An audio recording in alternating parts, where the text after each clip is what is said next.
jantan jelas tah Purwakarta gaduh 7 zona industri, 500 kirang langkung perusahaan skala kecil, menengah, dan besar.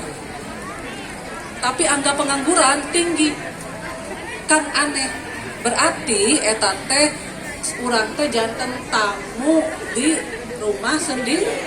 Walaupun numesian pabrik nama orang luar Purwakarta, orang Purwakarta nama ya. Ulah duikeun sakotos kitu.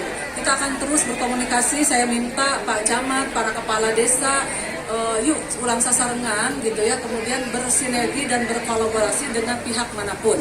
Pemerintah daerah juga melaksanakan hal itu dalam beberapa program kegiatan. Mudah-mudahan sing lancar kampanye. Ya.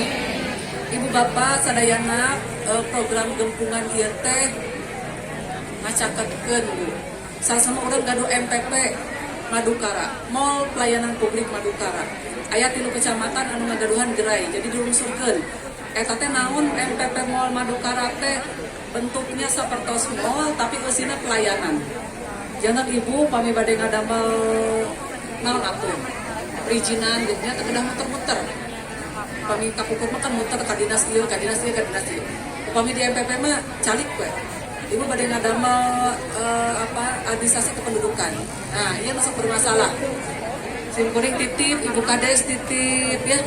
Janten upami dinten ayeuna Pemda pemerintah daerah menekan kepada perusahaan untuk memprioritaskan warga lokal upami aya rekrutmen tenaga kerja. Ditinggalina tina naon, tentu sina data yaitu KTP.